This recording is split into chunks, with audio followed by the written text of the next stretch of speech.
Donc bonjour à toutes, on est avec Amandine Coteau aujourd'hui, qui est aussi une super amie qui habite avec moi à Copenhague. T'habites là depuis plus longtemps que moi en réalité. 1 an et demi. Un an et demi, contre un an et quelques.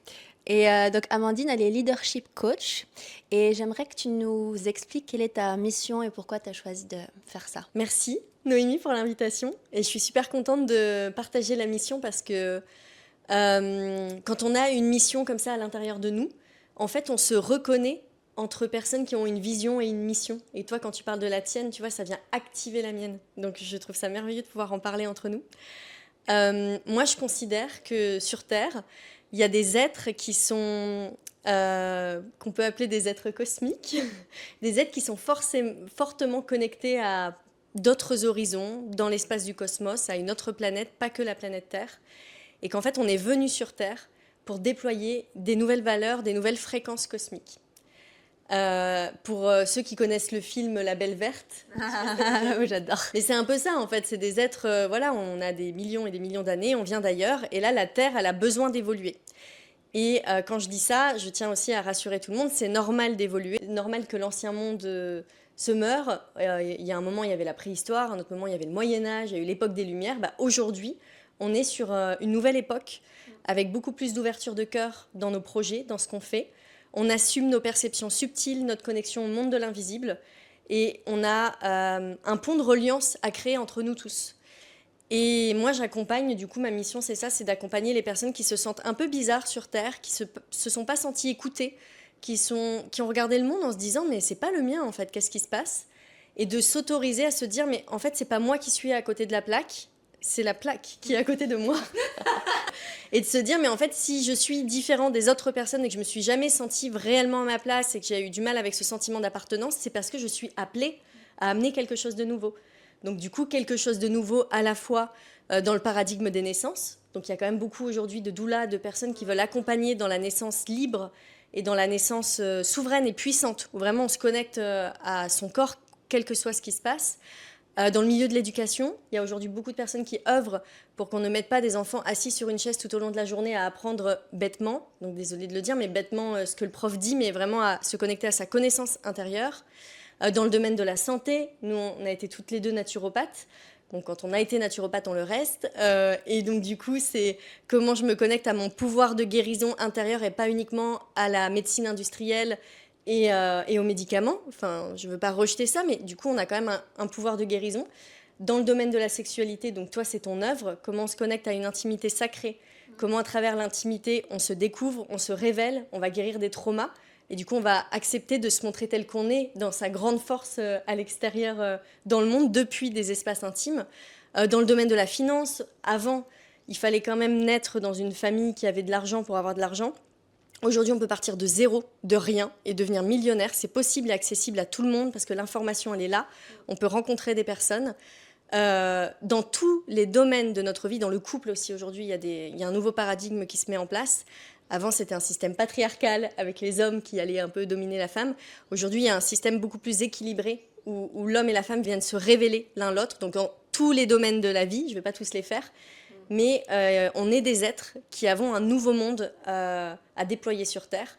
Donc, moi, ma mission pour ce faire, c'est de se connecter à la fois à des fréquences qui ne viennent pas de la Terre, parce que si ça vient de la Terre, on reproduit, donc ce n'est pas le but, mais d'innover avec ce qui vient de perception d'un autre monde, et à la fois mettre en place des stratégies intuitives, parce que si on n'a pas de stratégie, si on ne va pas dans la matière, et si on ne le fait pas concrètement et qu'on reste dans la rêvasserie, il ne se passe rien.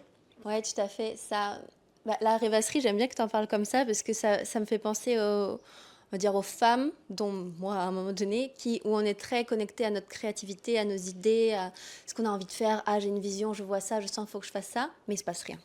C'est là que le leadership arrive et ça se construit.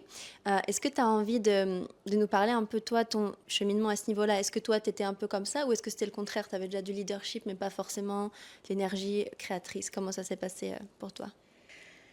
Je pense que j'avais déjà du leadership, mais je pense qu'en fait, on a tous du leadership.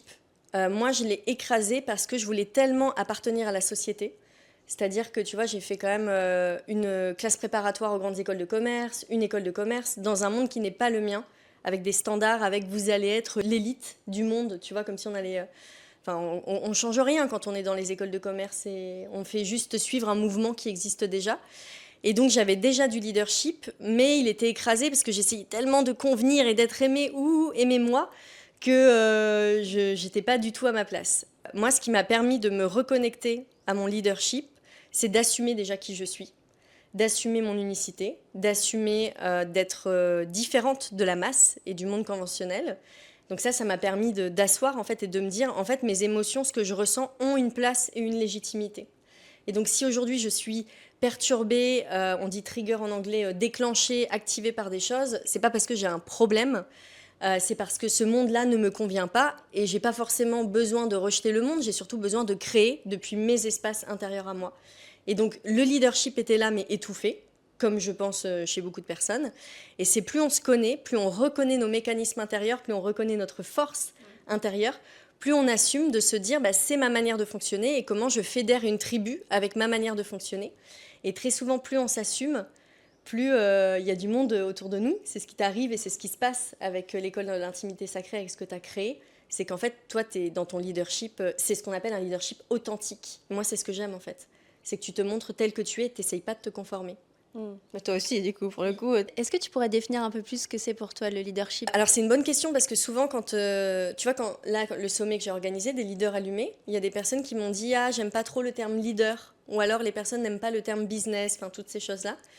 Parce que je pense que ça renvoie à une vision du leadership, le leadership des années 80 où en fait quand on est leader, on impose des choses à l'autre.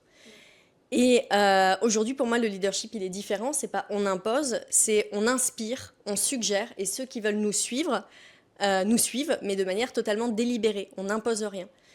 Et pour moi, être leader, c'est être capable de diriger sa vie depuis nos espaces intérieurs, ce qui est bon pour nous. Donc diriger sa vie et diriger son œuvre et son business. Donc il y a les deux en même temps. Et diriger sa vie, ça veut dire concrètement, nous on vit à Koh Phangan, sur une île en Thaïlande. Il faut se donner des autorisations pour venir ici, parce qu'on est loin de notre famille, on est loin de nos proches. On a choisi ce qui est bon pour nous. On a choisi d'avoir une entreprise où c'est nous qui choisissons nos horaires. On a choisi de nous entourer d'une équipe où on ne subit pas notre équipe. Moi, avant, je travaillais dans les grandes entreprises du CAC 40.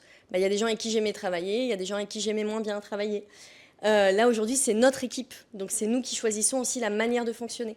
Donc, toi, je pense que tu fais pareil. Mais moi, par exemple, dans les réunions d'équipe, il y a quand même des questions sur « Ok, comment tu te sens en ce moment dans le projet? Qu'est-ce qui se passe pour toi ?»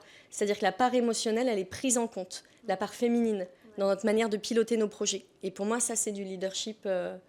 Être leader, c'est créer, non pas par rapport aux normes que la société a définies, mais créer parce qu'on a une connaissance intérieure qui est très très forte, qui est reliée à une part de l'invisible, et on va honorer ce qu'on ressent de l'intérieur. J'aime bien cette définition, en effet, c'est chouette. Je suis d'accord avec ça. Moi, ça va plus se manifester avec la notion yin et yang. Je parle toujours yin et yang tout le temps. Et pour moi, le leadership, c'est nouveau. Tu vois, c'est vraiment cette année que j'étais en train de me dire, OK, j'ai une responsabilité de ma vie, de ce que je fais, de mon business.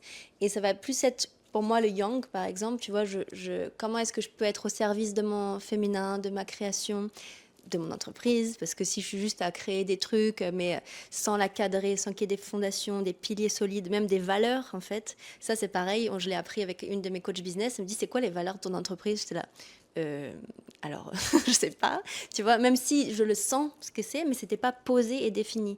J'avais pas d'organigramme de mon équipe, j'avais pas tel jour, telle heure, on fait une réunion, on prévoit ce qu'il va y avoir dans la semaine. J'étais en mode féminine énergie dans le flow, tout ça. Donc c'est très bien, ça a bien marché au début, mais je vois que pour passer à des niveaux supérieurs et aller vraiment changer la vie de certaines personnes, c'est là qu'on se dit, il y a vraiment des gens qui m'écoutent et qui font ce que je dis.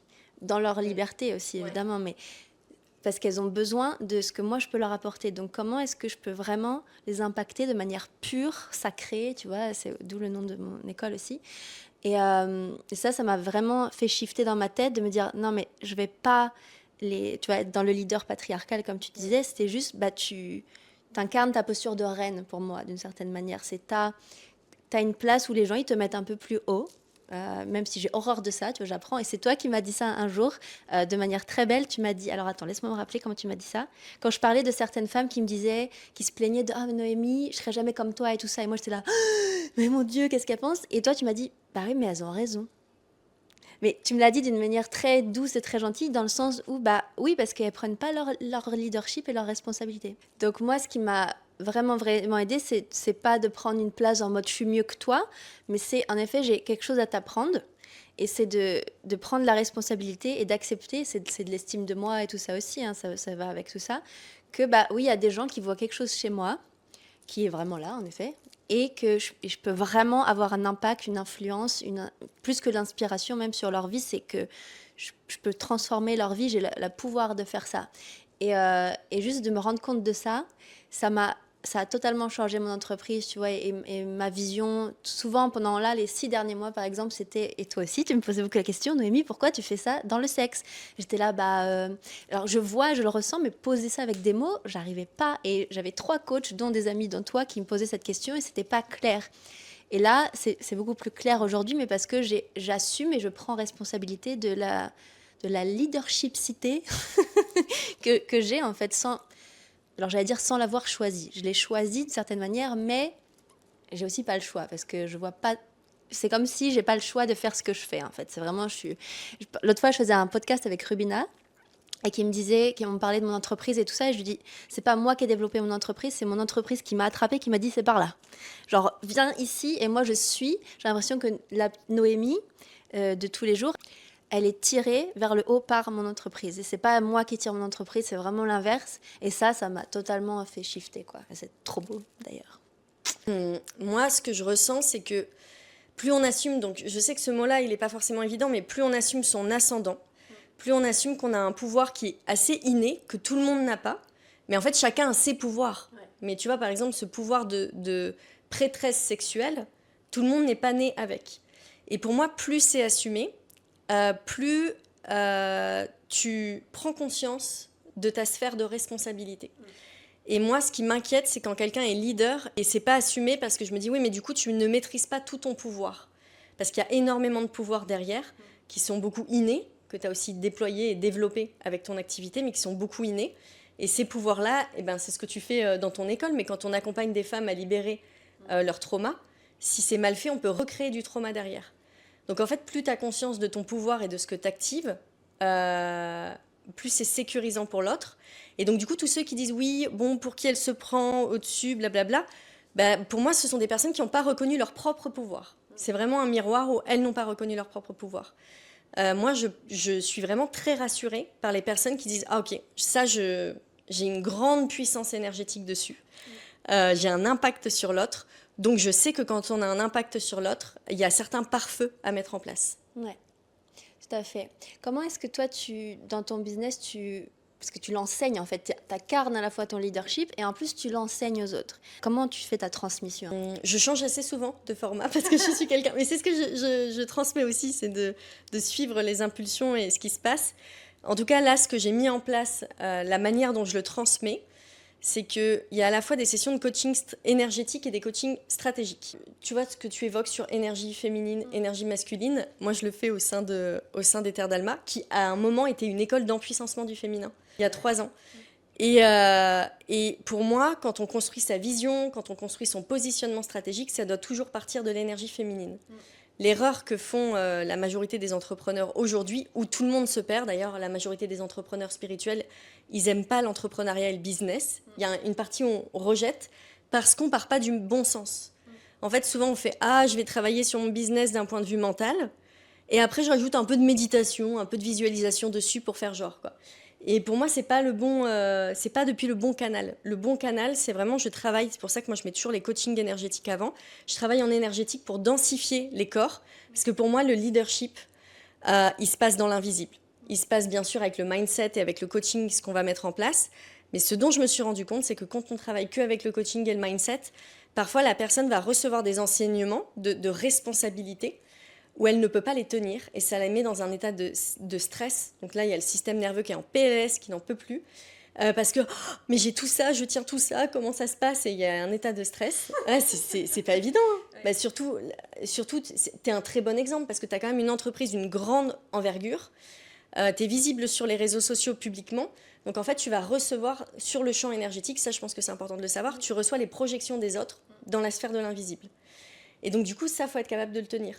Et ça veut dire que plus on monte en puissance, pour que ça puisse être bien accueilli et bien régulé dans le corps sans qu'il y ait des dysfonctionnements derrière, parce qu'il y a quand même beaucoup de leaders, notamment dans la sphère féminine que moi je connais, qui ont eu des problèmes de thyroïde, des problèmes aux reins, notamment au niveau du système hormonal, parce que l'ascension elle a été trop rapide sans que les corps énergétiques suivent derrière.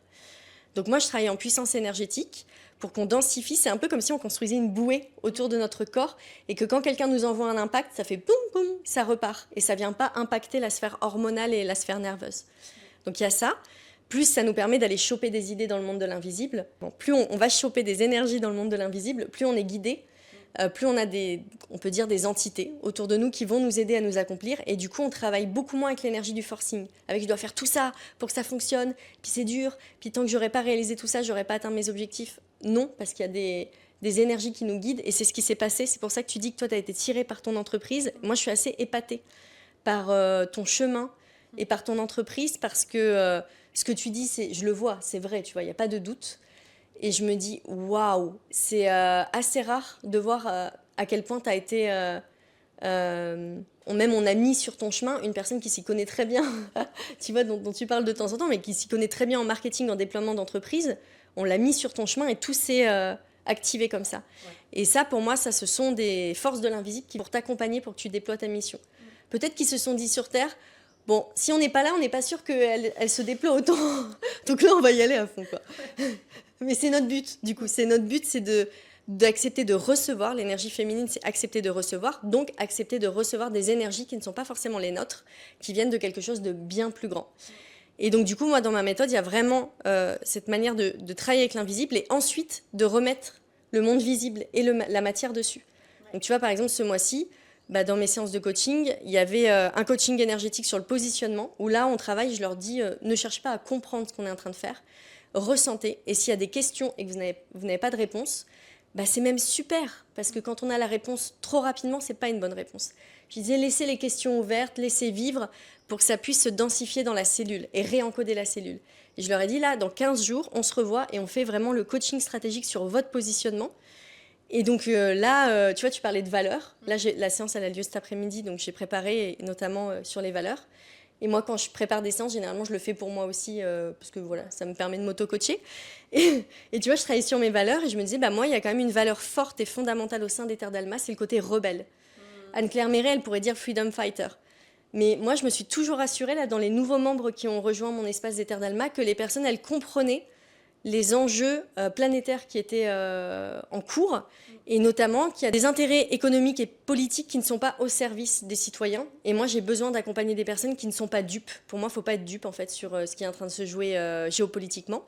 Et donc ça, pour moi, c'est une valeur très forte d'accepter d'être rebelle et de ne pas vouloir être le toutou de l'État, si je le résume comme ça. J'adore. C'est bien résumé. Donc tout ça, ce que tu dis, c'est ta manière de travailler et de coacher. Je pense que toutes les entrepreneurs, de toute façon, elles devraient avoir un ou plusieurs coachs business, de toute façon. C'est ce que je dis toujours à mes élèves. Et moi-même, actuellement, j'ai 3 accompagnements autour du business. C'est peut-être limite un peu beaucoup, mais j'en avais besoin après quelques temps sans rien, quoi. De se faire encadrer, surtout si on est très féminine, comme moi, par exemple, qui est très féminine. Et donc, toi, ce que tu enseignes, c'est un peu, on va dire, d'aller dans l'énergie yang, mais au service de l'énergie féminine, finalement. Qu'est-ce qui est important pour toi que les entrepreneurs, elles comprennent, en fait, que le leadership, c'est important, parce que je sais que toi, ce qui revient souvent, c'est que les nanas, on n'a pas envie de travailler, quoi. On n'a pas envie de travailler et on n'a pas envie d'être organisé, on va être que dans le flow, mais finalement, on va nulle part comme ça, n'est-ce pas? Oui. Moi, le témoignage que j'ai envie de faire, c'est que un flow qui n'est pas structuré, qui n'est pas maîtrisé, finit par nous perdre. Et en fait, on commence à avoir de la charge mentale, à penser à tout ce qu'on aimerait faire, mais ça ne se manifeste pas dans la matière, donc on se dit « Ah non, mais en fait, piloter une entreprise à ce niveau d'expansion, ce n'est pas pour moi, parce que regarde, ça entraîne tellement de charge mentale. » Et ça, c'est un mensonge collectif et qu'on se fait à nous-mêmes, parce que moi, ce que j'observe, c'est que plus mon entreprise, elle évolue, plus elle gagne en puissance, plus j'attire une tribu de cœur, plus c'est simple. Et je pense que toi, tu peux le voir aussi de ton côté. Enfin, je ne sais pas ce qu'il en est pour toi. Est-ce que tu le vois, ça ? Alors, j'ai eu les deux. J'ai commencé à avoir de la charge mentale et surtout de la perte de feu de ce que je faisais. Et là, justement, je ne vais pas plus dans mon yin pour trouver du feu. je vais dans un extrêmement sain yang pour tout restructurer parce que c'est trop le bordel dans tous les sens. Pour voir, attends, c'est ça ma mission, j'ai besoin que ça soit structuré au carré, au millimètre pour que je puisse, moi, donner ce que j'ai à donner et tout le reste derrière, c'est structuré, j'ai même pas à y penser. Pour l'instant, je suis dans la grosse restructuration, même si c'est déjà très très bien avancé, mais je vois à quel point c'est important. Donc je suis moins dans mon yin en ce moment, mais je sais que c'est au service de ça. Donc au final, j'adore le faire. Ouais. Et en plus, là, tout le travail que tu es en train de faire sur la structuration, tu vas autonomiser beaucoup plus. Et ton équipe, elle va gagner en puissance de ce que tu me racontais. Donc, elle va gagner en puissance. Donc, toi, tu auras de plus en plus. Là, il y a une phase. C'est ça qui est important aussi quand on déploie notre entreprise. C'est que c'est assez cyclique. Et qu'il y a des phases où on va être beaucoup plus sur la structuration de nos projets, sur la partie pilotage stratégique. Et il y a des phases où on revient dans le côté visionnaire. Et si on veut tout le temps être dans l'aspect je ressens et puis je veux pas m'engager sur des projets ambitieux, on va finir par se perdre. Donc on a besoin de naviguer entre les deux. Et des fois, c'est vrai, moi des fois je me dis ah, je suis trop allée dans le yang. Hop, je reviens dans le yin. Mais c'est une question d'équilibre et c'est une question aussi de faire des points avec soi-même et d'honnêteté. Et quand on a peur de trop aller dans le yang, quand on a peur de trop faire, on appuie sur le frein en permanence. Et quand on appuie sur le frein, ça fatigue les systèmes. Et moi, ce que je vois avec mes clients, c'est que du coup, il y a beaucoup de personnes qui sont là en mode non, je veux pas mettre un projet trop ambitieux parce que si ça marche pas, je vais être déçue. Je vais devoir mettre en place trop d'actions, ça va me fatiguer, etc. Et moi, le message que j'ai envie de passer, c'est que si tu ne mets pas en place des projets ambitieux, tu ne seras pas assez motivé. Parce que c'est l'objectif qui fait... moi, je travaille beaucoup avec le feu sacré. Tu vois, c'est puissance énergétique, feu sacré, stratégie intuitive. Et le feu sacré, c'est quand on lance des projets. Pour moi, le go, quand je lance un projet, c'est est-ce que ça frétille à l'intérieur, dans le bassin, dans la culotte. Et je pense que nous, toutes les femmes qui pilotons des projets comme ça, on fonctionne comme ça. Et pour moi, si ça frétille pas, c'est un no-go. C'est-à-dire que ça ne veut pas dire que ce projet, je ne le lance pas. Ça veut dire que je vais regarder, OK, qu'est-ce qu'il peut faire qui peut être encore mieux? Qu'est-ce qu'il peut faire que ça me fait kiffer, quoi? Et je pense que ça, c'est indispensable. On doit regarder s'il y a quelque chose qui se met en mouvement dans le corps, parce que ce mouvement-là dans le corps, c'est notre feu sacré, c'est notre énergie de vie, c'est notre puissance de vie. Et cette puissance de vie, c'est un moteur naturel qui fait qu'on ne va pas se cramer. Si ma puissance de vie, elle est là et elle circule dans mon corps, c'est comme si vous rouliez avec une voiture et qu'il n'y avait pas d'essence. Ben là, si la puissance de vie, c'est de l'essence en fait. C'est du carburant qui est là et qui circule naturellement. Si on a cette puissance de vie, et qu'en plus on a une connexion divine et une honnêteté où on fait attention à ne pas se cramer. Moi là, quand j'étais pendant le sommet, j'étais un peu fatiguée, mais j'étais pas du tout cramée. Il y a plein de gens, ils lancent des sommets, ils sont cramés après.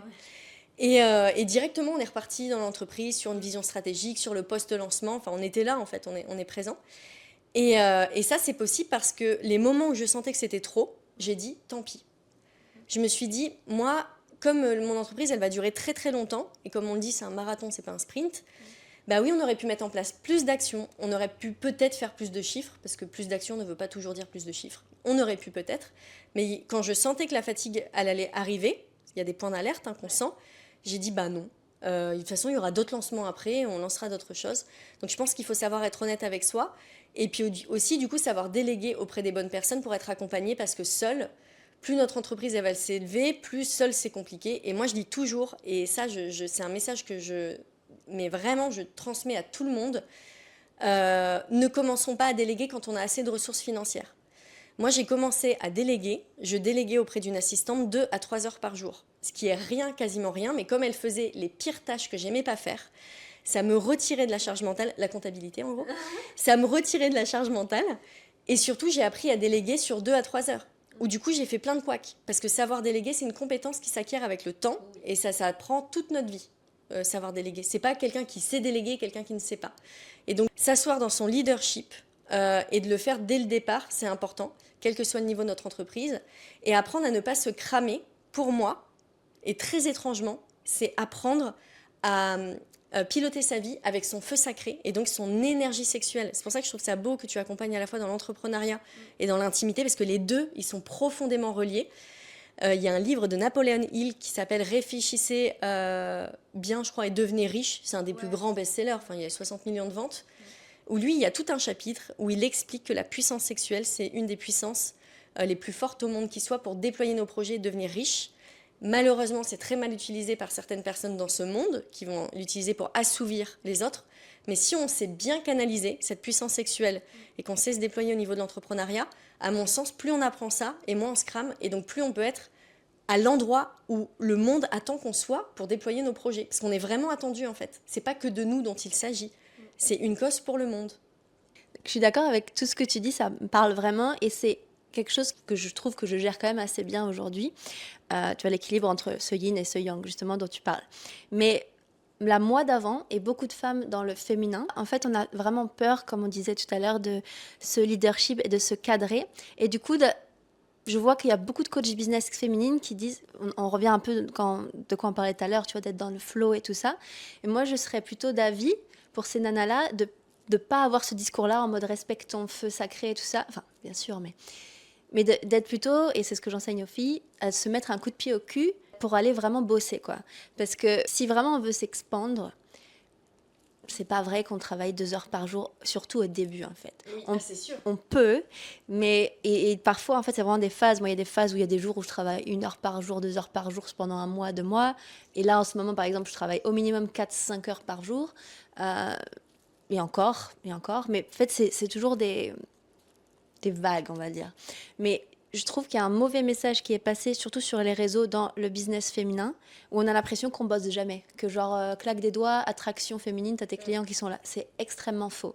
Il peut y avoir un petit peu de ça, mais toutes les nanas qui parlent d'attraction, je vois comment elles travaillent, elles ont un marketing à la lettre, c'est-à-dire que elles savent très bien quand est-ce qu'il faut envoyer le bon mail, quelle story faire, quand, comment partager les stories. C'est des stratégies d'acquisition qui sont au top, mais comme c'est très très bien fait, mais justement on ne se rend pas compte de tout le travail qui est derrière, mais c'est une stratégie qui est faite, qui est extrêmement réfléchie, et c'est pas elles sont dans leur flow, non, elles ont toute une équipe derrière qui est au taquet, et elles savent très bien ce qu'elles font, et nous c'est ce qu'on apprend pour nous-mêmes, le marketing, comment avoir un marketing qui nous ressemble.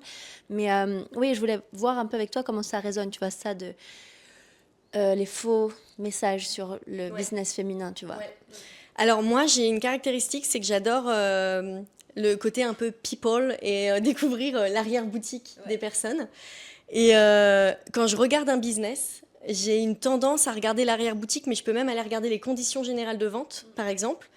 Parce que je trouve que dans les conditions générales de vente, on peut voir l'histoire d'une entreprise. Tu vois, si je vois qu'il y a des clauses de partout, je me dis, ah, elle a eu tel problème, telle problématique. Et donc, du coup, j'adore voir à travers le voile des illusions dans les entreprises. Donc, en effet, moi, il y a plein de coachs que je connais qui sont là et qui partagent comment vivre depuis un espace intuitif, mais clairement, je vois bien tout le travail qu'il y a derrière. Et de toute façon, il suffit de regarder tous les posts qui sont écrits, même si on peut déléguer. Bien sûr qu'on peut déléguer l'écriture des posts. Mais moi, par exemple, pour écrire des posts, avec mon assistante, on n'a pas toujours les mêmes stratégies, mais il y a quand même moi qui fais des audios. Après, je recorrige les posts derrière, je vois, etc. Il y a du temps, il y a de la présence, et puis il y a surtout un soutien énergétique de tout ce qui est en train de se passer au sein de notre entreprise. Ma sœur, elle a travaillé dans le marketing digital d'entreprises de musique, des labels de musique. Et elle m'a toujours dit, les artistes qui réussissent le mieux ne sont pas ceux qui ont le plus de talent, c'est ceux qui ont jamais lâché l'affaire, qui ont toujours été là, persévérants. Et souvent, les grands artistes le disent, en fait, mon talent n'est pas juste un talent, c'est du travail derrière. Du travail, du travail, du travail, du travail. Et c'est vrai que quand on pense que ça vient, ça descend comme ça, et j'étais alignée, j'étais tellement alignée que j'ai été guidée et tout s'est fait comme ça, non, en fait, parce que la vie, pour moi profondément, hein, la vie, elle veut que nos messages cosmiques et invisibles s'incarnent dans la matière. Et parce qu'une idée qui n'est pas mise en place concrètement n'a aucune valeur. Et souvent, on me dit, les personnes qui sont souvent dans le flow me disent « Ah, mais j'ai plein d'idées », comme si je devais valoriser le fait d'avoir « Oui, c'est cool, super, t'as plein d'idées ». Moi, chaque fois, je dis « Mais tout le monde a plein d'idées. Ouais. Moi, j'ai 1000 idées dans la journée de ce que je peux déployer. Mais ta grande force, ce n'est pas d'avoir des idées. Enfin, si, c'est bien parce que tu as le canal intuitif ouvert, donc c'est super. Mais la grande force, c'est savoir trier ces idées et de les mettre en place. Et Oussama Ammar, souvent, il dit on ne peut pas breveter des idées, c'est bien que ça n'a aucune valeur. Enfin, parce que, en fait, avoir des idées, c'est sympa, mais tant qu'on ne l'a pas mis dans la matière, on n'est pas passé à travers les challenges de la vie, on n'est pas passé à travers regarder qu'est-ce qui concrètement se met en place. Donc pour moi, en effet, je suis complètement d'accord, c'est important d'être là, d'être présent, et ça permet de sortir d'une certaine idée comme ça, en disant oh, on pourrait transformer le monde, par exemple. Il y en a qui disent, je prends un exemple concret sur les enfants. On pourrait transformer le monde et puis un enfant, il décide tout ce qu'il fait. Bah, quelqu'un qui met vraiment cette idée en place de donner l'entière liberté à un enfant voit bien que ça marche pas, que l'enfant va commencer à mal lui parler. Les gens qui sont allés dans la parentalité positive excessive, moi c'est des enfants, je veux même pas qu'ils soient à côté de moi parce qu'ils sont insupportables et ils ne me respectent pas. Et je vois pas en quoi un enfant qui soit aussi libre et dans une société où du coup il y a plus de la valeur respect, je vois pas en quoi ça marche. Donc une idée c'est beau, mais tant qu'elle est pas mise en place dans la matière, on n'en voit pas toutes les nuances et tous les contours. Donc on a vraiment, c'est pour ça que la matière pour moi elle est super importante. Et donc, du coup, sur l'idée de se forcer, moi, j'aime bien dire, donc l'exemple que je prends à chaque fois, parce que c'est le plus marquant pour moi, c'est mes notes de frais. Mes notes de frais, j'ai pas encore réussi à déléguer, ou tu sais, quand j'ai mon ticket de caisse à rentrer dans le... C'est juste une photo à prendre, je sais, mais pour moi, c'est long et ça me saoule. Et donc, du coup, pour moi, il faut que je me force à le faire. Mais je n'ai pas le choix, il faut que je le fasse si je veux être remboursée de mes frais, etc.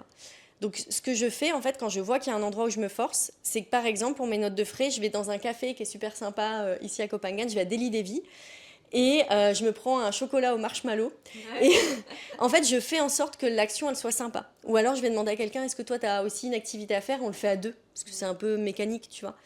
Et pour moi, il faut trouver l'environnement qui rend ça joyeux quand on n'a pas envie de faire quelque chose, parce que si on se force juste, on va un peu s'abîmer. Et il y a autre chose derrière, c'est que très souvent, quand on va bloquer, qu'on va se dire, mais j'ai pas envie de bosser, etc., dans l'énergétique, il y a quand même une mémoire qui est en lien, c'est la structure et le patriarcat. Et en fait, on n'a pas envie de nous-mêmes de devenir nos propres maîtres qui nous font du mal avec « tu dois faire ci, tu dois faire ça ». Et donc pour moi, ça me paraît important d'écouter, de se dire « mais attends, si tu n'aimes pas faire ça, c'est peut-être parce que tu mets en place une manière de faire et une méthode qui n'est pas la tienne. Et parce qu'on t'a dit que pour piloter une entreprise, il faut fonctionner comme ci, il faut fonctionner comme ça, donc tu t'es enfermé dans des codes qui ne sont pas les tiens. » Moi, par exemple, je suis quelqu'un, j'ai aucune discipline de base, vraiment, alors que de l'extérieur, on ne le voit pas. Parce que je travaille, mais avec enthousiasme tous les jours. J'aime vraiment bosser. Mais donc, du coup, on croit que j'ai beaucoup de discipline. Non, j'en ai pas. Par exemple, des routines à faire tous les jours, je suis très mauvaise. Par contre, ce que je fais, c'est que je mets en place des rendez-vous avec des amis, des rendez-vous avec des coachs. Il y a beaucoup de choses qu'on fait avec mon assistante, mon bras droit, où on le fait ensemble. Je pourrais le faire seule, mais en fait, je préfère tellement que ce soit fait à plusieurs. Moi, j'ai ce besoin de travailler à plusieurs. Et donc, je vais écouter mes systèmes intérieurs pour que ce que je n'aime pas faire à la base, ça devienne joyeux. Et pour moi, ça, c'est la clé. Et de sortir des carcans de ce qu'on nous impose à faire et de trouver soi-même sa propre manière de piloter.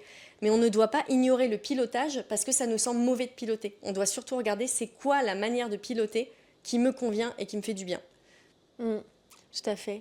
Ça me fait penser à une phrase que je me répète assez souvent, et que j'ai vraiment compris et vu, c'est que pour être libre, il faut être forte. Dans le sens où, pour être libre, le plus libre possible, il faut être vraiment très organisé, quoi. Oui.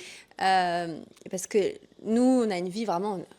Je vois même pas où est-ce qu'on pourrait être plus libre, quoi. Enfin, non, tu vois, à certains endroits, je me dis, mais tellement de liberté, quelle responsabilité. Donc, on ne sait pas de la plainte, mais c'est vrai. C'est-à-dire qu'on peut être où on veut, quand on veut, dans n'importe quel pays du monde, avec qui on veut, on va manger où on veut, on travaille quand on veut. Mais si on est vraiment dans quand je veux, où je veux, en fait, moi, j'étais en dépression il y a 2 ans et demi. J'étais en grosse dépression parce que, ouais, je suis où je veux, avec qui je veux, mais j'ai pas vraiment choisi en conscience. Oui. En fait, j'étais vraiment, ok, je suis libre, je fais ce que je veux, mais je me suis dit, mais pourquoi j'ai fait ce choix-là d'être ici? Quel est mon but dans la vie? Ça, c'est du leadership avec soi. Et ça, c'est un truc qui est, à développer, c'est fort aussi, on peut parler de ça si tu veux. De me dire, mais si j'habite ici, c'est parce que c'est encore pareil, mon yang, parce qu'il est au service de mon yin, qui a besoin de ça pour mon plus grand bien-être. Là, je vais travailler de telle heure à telle heure, même si je serais mieux devant Netflix ou à la plage, je vais aller dans un café travailler, parce qu'en fait, ça va servir telle chose. Et en fait, moi, mon plus grand bien-être, il a besoin d'être hyper cadré. De me dire que là, ce soir, il faut que je prenne rendez-vous pour un massage, tu vois, parce que sinon, je risque de ne pas avoir de la place. Donc, bon, c'est vraiment... c'est très bon exemple, j'adore. C'est sympa, hein, mais en fait, moi, ce que j'ai fait ces dernières années, c'est que je me levais le matin et j'avais pas de but. Même si j'avais une entreprise, j'étais là. Qu'est-ce que je vais faire? Enfin, tu vois, j'étais vraiment dans mon flow. Et je pense que j'en avais besoin. C'était un peu un trauma response de mes 5 années de travail en salariat à Paris. Et puis d'un coup, je me trouve digital nomade. Je suis dans un des plus beaux pays du monde. J'étais à Bali et tout ça. J'ai mon entreprise, ça marche, les gens ils m'aiment bien, ils achètent mes programmes. Je suis dans une relation, c'est cool. Mais en fait, j'avais pas de leadership, j'avais pas de souveraineté, j'étais pas connectée tous les jours à pourquoi je fais les choses. Et en fait, ça m'a perdu total, quoi. J'étais en dépression à Bali, à gagner, je sais pas, je gagnais peut-être 10 000 à 15 000 € par mois à ce moment-là déjà. J'étais en dépression totale, mais je savais pas pourquoi. Et parce que justement, j'avais pas ce leadership de ma vie là. Et je vois à quel point, et du coup, ça touche nos relations aussi. Moi, c'est le pire et le plus beau dans mon chemin, c'est mes relations amoureuses, quoi, et sexuelles. C'est pas pour rien que je fais ce métier, quand même. C'est de voir qu'en fait, j'avais zéro leadership aussi de moi-même à moi-même. Et du coup, ça m'a totalement fait m'auto-détruire dans mes relations amoureuses, quoi. Parce que je savais pas pourquoi j'étais là, comment poser mes limites. Et si j'ai des limites, bah, pourquoi elles sont là, elles servent quoi? Et où est-ce qu'on dépasse mon propre bien-être, etc., etc. Tout ça, j'avais zéro. Zéro. Et du coup, j'étais extrêmement dans mon féminin, mais je me suis fait déglinguer dans mes relations amoureuses parce que bah, j'avais zéro drive, en fait. Zéro, zéro. Est-ce que toi aussi, ça te parle dans ta vie perso? Et à quel point ça a un impact sur ton entreprise aussi? Le leadership qu'on va déployer dans nos projets, on va le déployer aussi dans notre vie personnelle et dans des couches de plus en plus intimes. Donc souvent, on va se dire, ah, plus je pilote, par exemple, une grosse entreprise, leadership, etc., plus c'est une charge de travail, et plus ça peut être lourd, mais c'est tout l'inverse, parce que plus on est leader dans notre vie, et moins on subit. Mais c'est quand même des zones où, du coup, on est assez vigilant. Moi, je suis vigilante dans ma vie à avoir une posture de leader, parce que si je n'ai pas cette posture de leader dans ma vie, ça va se répercuter sur mon entreprise. Et en fait, tu vois, par exemple, j'ai vécu une relation récemment avec quelqu'un. Et oui, ça c'est aussi important, c'est que je fais attention à Copenhague, on peut vivre des relations tout le temps, tu vois. Et moi je fais attention à ne pas avoir trop de relations parce que moi je suis impactée. En plus, moi je suis une grande amoureuse, vraiment très romantique. Donc dès qu'il y a une intimité un peu proche avec quelqu'un, je sens que nos corps, même après qu'ils se soient séparés physiquement, ils sont toujours en lien énergétiquement très fort. Donc ça vient m'impacter et ça peut venir perturber mon entreprise. Donc je fais très attention à ça. Et je fais aussi attention avec qui je me mélange, en quelque sorte, parce qu'il faut que ce soit quelqu'un qui prenne soin de moi aussi dans l'après. Parce que sinon, moi, c'est un peu sensible. Et tu vois, dans une posture de leader, si j'avais pas une posture de leader, je me dirais, Amandine, t'es trop comme ci, t'es trop comme ça. Et aujourd'hui, dans ma posture de leader, je reconnais, je suis une grande romantique. Moi, j'ai besoin d'avoir des hommes qui prennent soin de moi aussi dans l'après. Ce n'est pas rien pour moi de donner une partie de moi, de mon intimité, de créer un lien. Et tu vois, là, du coup, j'ai vécu une expérience avec quelqu'un. Et en fait, il y a un enjeu de date, voilà, où il y a quelque chose qui doit se passer. Je ne peux pas non plus trop laisser les choses traîner. Et en fait, j'attendais qu'il me recontacte parce que j'avais besoin de communiquer sur quelque chose et de parler. Et hier, je me suis dit ça. Et après, je me suis dit, mais Amandine, pourquoi tu attends? Et je me suis dit, mais ça n'a pas de sens. Si tu as envie qu'il y ait un échange, tu envoies un message, en fait. Et pour moi, c'est une posture de leader où parfois, la femme, on peut être dans l'attente et on attend que la personne réagirait comme ça parce qu'elle devrait réagir comme ça. Mais selon les codes de qui? Et ma psy, elle dit souvent ça. La dernière fois, elle m'a dit, mais selon les codes de qui, Amandine? Je dis, bah, selon les codes d'Amandine. Mais non, la vraie posture, c'est la posture de leader. Donc, en fait, je lui ai envoyé un message ce matin, tu vois, et je lui ai dit, bah, est-ce que tu es disponible pour qu'on aille boire une coconut? Et quelle vie. C'est vraiment le message ici. Mais tu vois, il y a de ça aussi dans cette posture de leader, c'est de préserver, de faire attention. Et moi, par exemple, ma vision, c'est pour ça que c'est important de travailler sur sa vision, pas qu'une fois, tout le temps. Moi, je travaille sur la vision vraiment toutes les semaines, voire tous les jours. Parce que moi, ma vision de pourquoi je suis là sur Terre, elle est là et elle est ferme. Et donc, elle passe pas avant tout, parce que mes relations avec d'autres personnes viennent nourrir la vision aussi, dont j'en ai besoin. Puis elles me font plaisir, elles me font du bien. Mais il n'y a personne qui peut me mettre dans une situation où il viendra porter préjudice à ma vision. Je fais très très attention à ça et donc je peux arrêter des relations si on vient porter préjudice à ma vision. Et quand on n'a pas envie de travailler comme ça, parfois c'est parce qu'on est déconnecté de la vision. Et donc du coup, la première chose à faire, c'est de se dire, ok, qu'est-ce que je peux vivre dans ma vie? Quels sont les gens qui peuvent m'entourer pour que je sois connectée à ma vision et pas me faire attraper? Et quand tu dis, ouais, quand on se lève le matin et qu'on n'a pas de sens, moi, j'entends des personnes qui me disent « Oui, mais travailler sur la vision, moi, j'ai pas envie forcément d'avoir des projets ambitieux et que ça se déploie. » Et j'entends ce qui est dit, mais je tiens quand même à dire que quand on a une vision, on a un feu à l'intérieur de nous, on a le cœur qui est ouvert, on se sent à notre place, on a des énergies de l'invisible qui viennent nous nourrir. Il y a une sorte d'accomplissement de l'âme. On peut pleurer pour notre vision de temps en temps quand on y pense. On a vraiment la nourriture de l'âme. On mange tous les jours. Donc, comme on mange tous les jours, on a besoin de nourrir l'âme en permanence. Et ça passe par la vision. Donc la perte de sens, pour moi, elle peut être aussi liée à ça. Et pour rassurer tout le monde, moi, j'ai des moments où ma vision, je ne suis plus en lien avec ma vision. Et ça fait partie du process. Quand on nourrit notre âme d'une certaine manière, et à un moment, l'âme, elle grandit. Et c'est un peu comme un enfant, un bébé, etc. On a des besoins alimentaires différents. Donc l'âme va grandir et elle dit ah ben maintenant c'est plus de cette nourriture dont j'ai besoin, c'est d'une autre nourriture. Et donc cette phase de transition, elle n'est pas évidente parce qu'on se dit ah je suis coupée de ma vision, etc. Elle fait un peu peur. Bah là faut accepter, je pense, d'explorer la vie et d'explorer l'inconnu en se disant bah je ne sais plus qui je suis. Et donc du coup chaque rencontre extérieure va me nourrir pour que je puisse me retrouver quoi. Ouais. J'aimerais terminer sur un truc, sur un sujet que je vis en ce moment, si ça te va, parce que je reviens un peu en arrière sur ce que tu as dit, sur faire attention avec qui tu traînes, quoi. Ouais. Et qui tu te mélanges, autant en amitié qu'en amour, que dans le sexe et tout ça. Et dans la posture de leader ou de reine, moi je préfère la posture de reine, ça me parle mieux, mais en vrai, j'utilise de plus en plus le mot leader pour me dire à quel point ça doit être important pour moi. Et ça revient avec être libre, ça, on a des grandes responsabilités dans ça. C'est que quand on a une vision dont tu parles tellement bien, on a aussi une responsabilité de la protéger comme un truc qui est vraiment très précieux et sacré. Et comme tu dis, de faire attention à qu'est-ce qu'on fait autour et à qui on s'entoure surtout. Moi, j'ai dû mettre fin à certaines amitiés dans le calme et la bienveillance, mais mettre fin parce que ça correspondait plus à ce qui allait me nourrir. Donc c'est même très très égoïste finalement. C'est en mode je t'aime bien, mais en fait tu me sers pas. Et c'est horrible de dire ça. J'étais là, mon Dieu, mais tu me sers pas en fait. Et dans le bon sens sain du terme, c'est-à-dire que tu me donnes pas à manger. Ça m'épuise même plus d'être.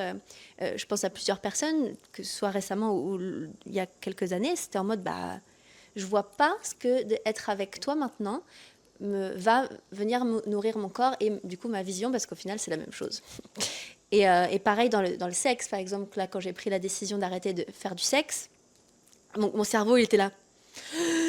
Mais du coup, on va plus avoir de nourriture et tu vas te sentir seule. Et c'est le cas encore. Ce matin, je me suis réveillée, j'ai respiré au moins 1 heure à travers ma solitude et tout, parce que le sexe, ça venait vraiment me combler un vide. Et je vois à quel point juste, c'est une blessure en moi qui s'active. Et je dis, bah oui, mais soit là, tu vas les laisser te bouffer toute ta journée, là. Soit tu respires, tu t'assois avec ta douleur, tu regardes ta blessure qui saigne et tu la vois très bien, tu la connais par cœur. Et en plus, j'attends un message là depuis 48 heures. Tu vois, je suis en mode remplis ma blessure, s'il te plaît. Et ça n'arrive pas. Et je me dis putain. Et c'est là que je me dis Noémie, t'es une reine, t'es une leader. Comment tu gères la situation? Je dis ok. Donc je respire, je regarde ma blessure, j'en prends soin. Mais tu vois, avant, j'aurais été dans le nourrir, enfin combler cette blessure sur un temps, pour un temps court, tu vois, en mode par exemple, le sexe, c'était ça. Il fallait que je me sente remplie d'un coup. De l'amour, un shoot d'adrénaline. Ah, ça va mieux. Mais en fait, sur la vision long terme que j'ai de moi-même, de l'union sacrée, de mon roi, de la famille que je veux, de l'entreprise que je veux, bah, ça marche plus, quoi. Et des fois, c'est de dire stop à des personnes, à des patterns, comment on pourrait dire ça, des schémas, ouais. Des schémas d'habitude. Et c'est super dur. Franchement, moi, je me regarde, des fois, je tremble, je me dis non, tu vois, mais avec amour pour moi, non, tu vas pas refaire ça, tu vas pas aller nourrir ton pattern, ton schéma, tu vas rester dans ton leadership avec toi, pour toi. C'est dur pour l'instant, mais ça sert ton plus grand bien et le plus grand bien de tous. Ça y est, en fait, j'ai entre guillemets, level up, j'ai passé un niveau au-dessus dans ma vie et j'ai plus le choix, je vais pas aller me mélanger avec n'importe qui, avec des hommes qui sont très mignons, mais que finalement, peut-être que ça m'apporte pas autant d'énergie dont j'aurais besoin. Et j'ai du mal à me dire ça. Tu vas me dire, il ne m'apporte pas assez par rapport à qui je suis. Et je me dis, bah ouais, mais c'est vrai. Et tout ça, tu vois, tes amitiés, les relations sexuelles, amoureuses, ton équipe aussi. Mon équipe, je me suis séparée de certaines personnes parce que je me disais, bah t'es pas assez bien. Toujours entre guillemets, et avec le plus grand respect, mais non, en fait, ça va pas par rapport à ma vision qui est pure, sacrée et haute, quoi. Donc ça peut être très très dur en fait parfois d'incarner le leadership et c'est pour ça que moi je suis pas d'accord à dire que être entrepreneur c'est facile, c'est fluide. Oui, ça l'est, mais ça il y a beaucoup de responsabilités derrière, quoi. Franchement, ouais. Et là je fais comme ça avec mon cœur là parce que je sens que ça lui demande beaucoup d'énergie. Tu vois. Ouais, il y avait une coach qui m'avait aidée sur ce sujet, qui m'avait dit une phrase mais vraiment que j'ai gardée en tête, si ce n'est pas juste pour toi, ce n'est pas juste pour l'autre. Et donc, quand on a une relation avec quelqu'un où on n'a pas envie de passer du temps avec elle parce qu'on sent qu'elle nous prend plus d'énergie qu'elle nous en donne, en fait, c'est juste de ne pas nourrir cette relation dans ce sens-là. Moi, il m'est arrivé quelque chose avec une amie récemment. En fait, elle est arrivée à Copenhague dans une autre énergie que la mienne. Donc, moi, j'étais en plein lancement de sommet waouh, je vais conquérir le monde, tu vois, tout, vraiment le truc où je me sens tellement à ma place et dans mon feu. Mais cette énergie-là, elle peut fatiguer les personnes autour de moi quand elles ne sont pas dans cette même dynamique. Et si elles sont dans une dynamique un peu de reconstruction, de refaire le point sur leur vie, etc., c'est totalement désaligner nos deux énergies. Parce que du coup, ça va les tirer un peu. Le truc de allez, on y va tous ensemble, droit vers l'avant, alors qu'elles ont juste besoin de rentrer dans leur grotte intérieure, c'est pas aligné, quoi. Et donc, en fait, moi, j'ai senti que nos énergies n'étaient pas compatibles à ce moment-là. Et on en a parlé récemment. J'avais pas forcément du temps. Moi, je voulais être très focus sur mes projets, donc j'étais en mode, bah là, j'ai pas de temps en fait à te donner. Et on a fait un point du coup 2 mois après sur ce qui s'est passé. Elle m'a dit qu'elle s'était sentie énormément rejetée par moi. Et en fait, j'ai choisi d'être honnête. Et je lui ai dit, en effet, quand tu es arrivée, bah moi j'ai senti les fréquences désolée de le dire comme ça, mais vous allez comprendre, j'ai senti les fréquences de la France.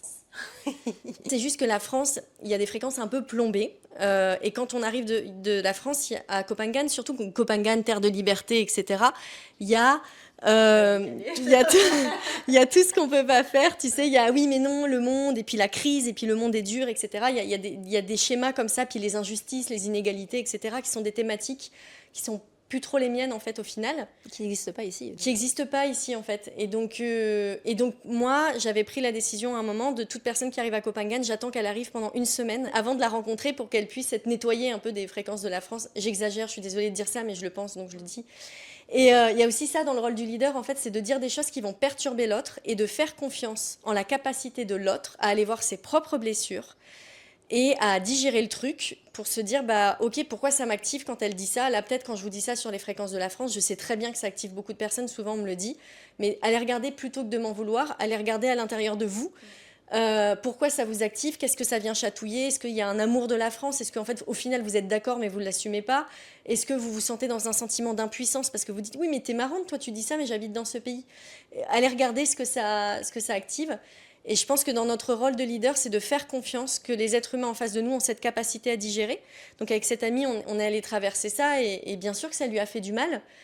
Mais en fait, pour son évolution personnelle, c'est mon honnêteté est le plus grand cadeau pour elle. Et aussi, elle m'a dit, en fait, moi, je t'admire parce que la capacité que tu as à dire non, à ne pas faire les choses pour faire plaisir à l'autre, et ben moi, ça vient me travailler parce qu'en fait, je fais beaucoup de choses pour faire plaisir à l'autre. Donc, il y a ça, tu vois, qui peut se jouer. Et moi, du coup, dans les relations que j'ai avec d'autres, en effet, il y a des amis qui peuvent m'en vouloir de ma posture. Mais très souvent, on finit par... Donc, je connais maintenant le processus parce que j'ai l'habitude de le vivre. Très souvent, on finit par me remercier et de me dire, en fait, tu as été un exemple pour que moi-même, je me respecte. Et ce qui fait que moi, mes amis, quand ils n'ont pas envie de me voir, je ne leur demande pas de me voir. Par contre, il y a un truc avec quelques amis qu'on a, c'est que c'est vrai que je ne sais pas bien répondre aux messages. Tu vois, ça, c'est mon défaut. C'est vrai. Je suis assez nulle. Par contre, il y a un code qu'on a avec certaines amies qui me l'ont dit, c'est SOS Amitié. Quand on m'envoie SOS Amitié par message, vous pouvez être sûr que dans l'heure, je peux rappeler et annuler des rendez-vous pour mes proches. Donc, voilà. Et c'est de savoir communiquer sur comment on fonctionne et s'honorer dans qui on est. Je pense que c'est hyper important. Bien sûr qu'on va faire du mal aux gens qu'on laisse de côté, mais en fait, ces personnes-là, elles ont sans doute besoin d'être en lien avec d'autres personnes. Donc, si on fait de la place, elles vont pouvoir se connecter avec d'autres personnes qui vont pouvoir les nourrir ou elles vont se sentir bien. Et je pense que donc cette phrase de « si ce n'est pas juste pour moi, ce n'est pas juste pour l'autre », c'est important de se le rappeler.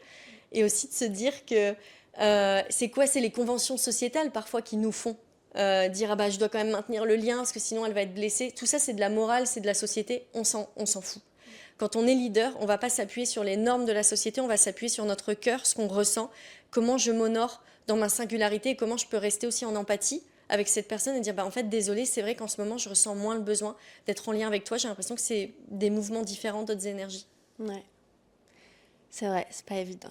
Ça fait mal au cœur, hein. Ouais. Moi j'ai pleuré, hein. Avec mon amie j'ai pleuré, je lui ai dit que j'avais ressenti de la culpabilité de ne pas être là pour elle, mais que j'avais décidé de ne pas céder à la culpabilité et de m'honorer moi plutôt que de dire ah bah je vais faire ça pour pas me sentir coupable. Non Amandine, va regarder ta culpabilité. Et en fait, si je vais regarder ma culpabilité, elle n'a pas de sens. C'est des schémas de mon enfance, des liens avec ma mère qui ressortent, de me sentir redevable, etc. Et donc, du coup, il y a, ok, est-ce que... en plus, tu vois, quand on est leader, on est en quelque sorte obligé d'être honnête avec nous-mêmes, parce que sinon, on n'incarne plus nos messages. Et si on n'incarne plus nos messages, on n'est plus magnétique, ça a des conséquences. Et moi, ça a des conséquences, tu vois, il y a... un truc business là qui est arrivé, mais sur un projet business là que j'ai lancé, il prend pas comme il devrait prendre, ça bloque. Donc qu'est-ce que je fais quand ça bloque? On met en place des stratégies, tout, voilà, forcément business, mais aussi je vais regarder dans ma sphère intime et privée, qu'est-ce qui fait que ça pourrait bloquer. Et donc j'ai envoyé un message à une personne qui pour moi ça vient court-circuiter le projet et sa réussite. Et il y a quelque chose que j'arrivais pas à faire depuis 4 mois, c'est à lui dire je t'aime et j'espère que tu vas bien, et sans aucune attente ni rien, mais un message du cœur. Et je l'ai fait, bien sûr, pour notre relation, mais je l'ai fait, je vais être honnête, pour mon business. Mais c'est ça qui est assez dingue. Et après, on peut plus. Enfin, peu importe à quel point on est dit spirituel ou pas, mais de voir à quel point notre vie perso et ce qui se passe dans notre business, c'est un miroir. Toutes les décisions que j'ai prises dans ma vie perso, ça s'est répercuté dans mon business. Dès qu'il y avait un truc dans mon business, je travaillais, comme je te disais, la posture de la reine et tout ça, plus de sécurité au niveau de mon entreprise, machin. Là, 3, 4, 5 merdes, entre guillemets, me sont arrivées dans le business. Et j'étais là, mais attends, je travaille ça, comment ça peut arriver? Bah oui, mais justement parce que ça vient me demander de recadrer à tel et tel endroit où c'était encore un peu en train de frétiller, ou alors il y avait trop d'énergie féminine, yin, de flow. Non, non, non, tu vas recadrer ça. Maintenant, je fais signer des contrats, mes conditions générales de vente, elles sont au taquet. Je me dis, mais j'ai même, dans des contrats, je suis même obligée d'écrire et de faire signer aux gens, si tu es méchante, tu es virée. Enfin, pas dit comme ça, mais avec une phrase des phrases comme ça. Et j'ai en effet viré pour la première fois en 4 ans et demi 2 élèves récemment. Je les ai remboursés. Je dis, tu dégages parce que ton énergie, c'est j'en veux pas dans mon école. C'est comme si tu rentres chez moi et là, tu viens me foutre de la boue partout, tu fais n'importe quoi. Et donc ça, mais je me disais, mais je pensais pas devoir avoir à faire ça. Mais pile à ce moment-là, les semaines d'avant, j'étais en train de retravailler la structure de mon entreprise, quel type de clients je veux attirer, etc., etc. Et là, j'ai eu tout ça d'un coup qui sont arrivés. Et ok. Ou alors tout ce qui va être dans mon corps, tu vois, des mycoses. Moi, souvent, c'est la yoni, moi, qui fonctionne. Donc, il y a une mycose où il y a des problèmes de ventre et tout. Là, mon énergéticien me dit, qu'est-ce qui te tracasse en ce moment? Bah, tu peux être sûr que c'est dans mon entreprise, tu vois. Il me dit, bon, ok, on va travailler sur ça. Et en fait, c'est toujours lié, toujours lié. Il y a pas, en fait, on peut pas se mentir à quel point le monde subtil, il est tellement subtil, tu vois. Et notre entreprise, c'est un très, très beau miroir de nous, et puis vice-versa, quoi. En fait, il y a pas mon travail et moi. En fait, Ouais. c'est impossible, quoi. Enfin, pas avec notre vision à nous. Il y a plein de gens, c'est le cas. Pour nous, c'est pas possible, quoi. Ça n'existe pas. Ouais. Et c'est beau ce que tu dis, notamment par rapport aux clientes.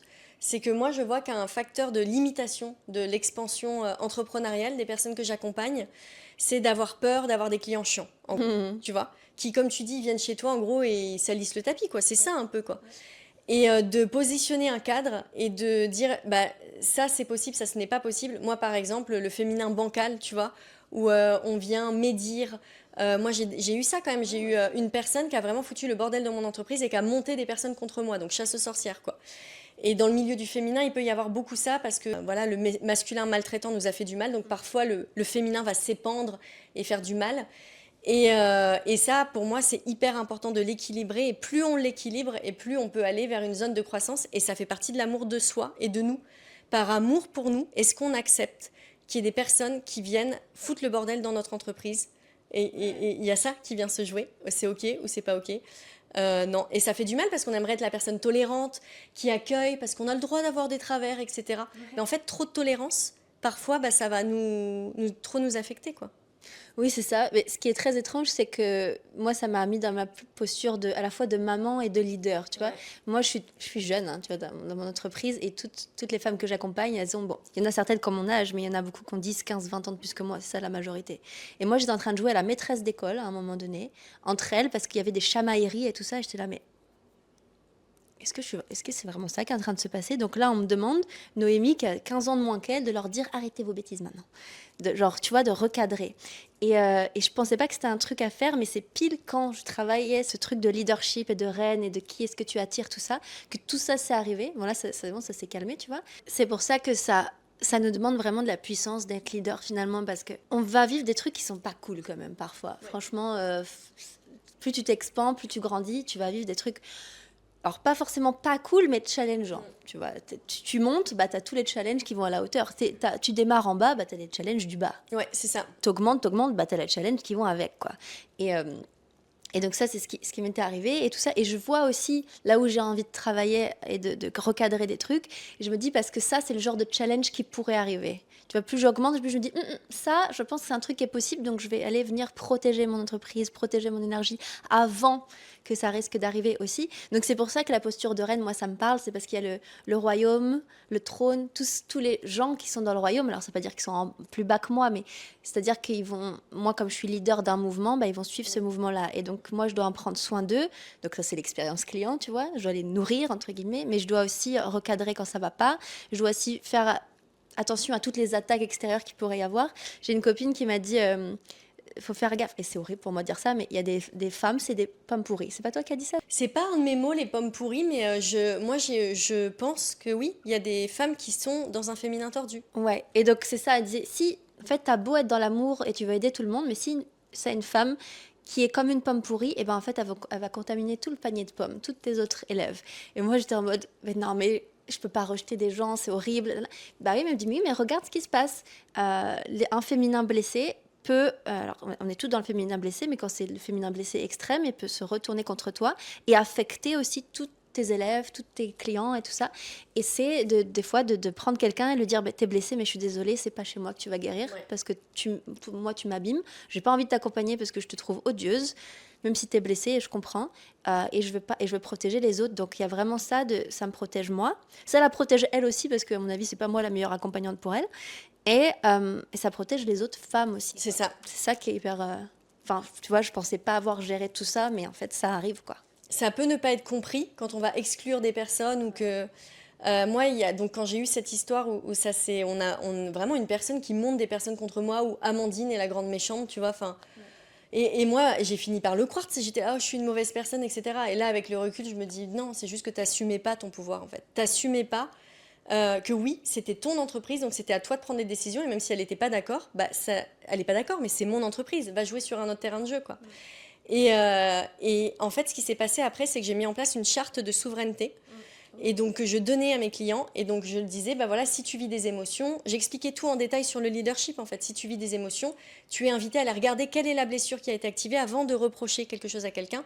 Et j'explique un peu tout le processus qui se passe quand on peut être en rébellion contre quelqu'un, et notamment contre moi, contre l'entreprise, contre une autre personne, parce que des fois, dans mon entreprise, il y a aussi entre deux femmes, elles peuvent s'activer parce que, j'ai l'impression que, je ne sais pas... j'ai l'impression que là, quand je réponds et qu'elle donne des réponses, en fait, ça vient critiquer ce que je fais moi, etc. Et moi, c'était vraiment inviter chaque personne à se dire, ok, comment tu peux contacter cette personne et que vous ayez une discussion de leader à leader. On ne vient pas s'adresser les uns les autres sur des postures de personnes blessées, mais de leader à leader.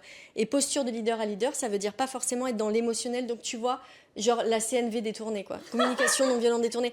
Tu vois, quand tu as dit ça, je me suis sentie ultra blessée, quoi. Et moi, ça, c'est vraiment un truc qui me saoule. C'est, moi, par exemple, j'ai 4... Tu disais, tu as 3 coachs en ce moment. J'ai 4 thérapeutes, mais je sors d'une crise émotionnelle très forte, personnelle, donc j'en avais besoin. Et j'ai 4 thérapeutes, donc avant d'avoir des discussions sur le plan émotionnel avec certaines personnes, c'est dealer avec mes thérapeutes et avec moi-même pour que quand je vienne depuis un espace le plus neutre possible où je vais parler de mes émotions, mais je ne vais pas venir faire des reproches déguisés sous forme d'émotions.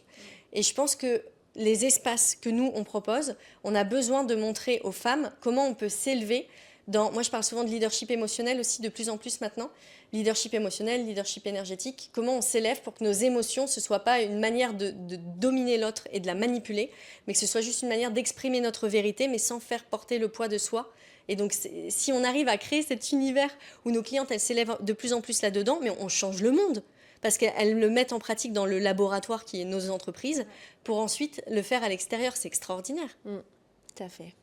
Merci Amandine. Merci. Tu veux rajouter quelque chose? Je veux rajouter que moi, je suis très admirative de l'entreprise que tu as créée, de tout ce que tu partages publiquement sur les enjeux. Je le sens, tu vois, au plus profond de mes cellules, de ce que ça crée pour le monde, de ce que ça crée pour demain. Donc j'en suis super reconnaissante.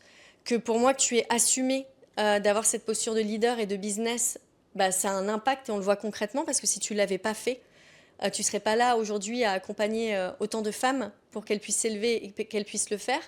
Et puis j'ai aussi envie d'encourager chaque femme qui t'écoute à s'inspirer de Noémie et à s'inspirer de toutes les femmes qui font ce qu'elles font pour qu'on puisse se dire, ok, comment moi aussi je vais pouvoir œuvrer Et donc, du coup, s'inspirer et pas copier, ça c'est hyper important, sinon vous perdez votre connexion avec votre âme. Et donc, c'est là où on finit par être, on finit par être perdu par rapport à soi, mais à s'inspirer parce que, en fait, pour moi, ton succès, il est reproductible par plein de personnes tant qu'on trouve sa propre voie à soi.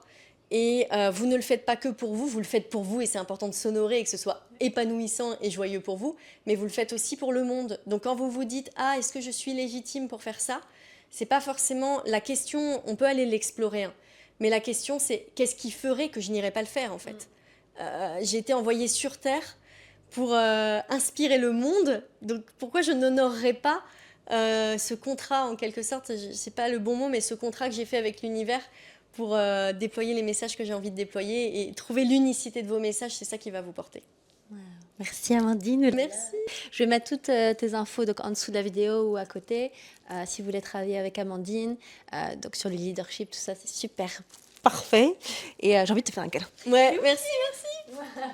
C'est trop beau. Et c'est beau parce qu'on est en train de montrer que, en fait, dans un leadership, on parlait du leadership authentique, il y a le leadership collaboratif. Oui. Où en fait on grandit ensemble et c'est la voie du nouveau monde là. Ouais. C'est super beau. Merci à toi.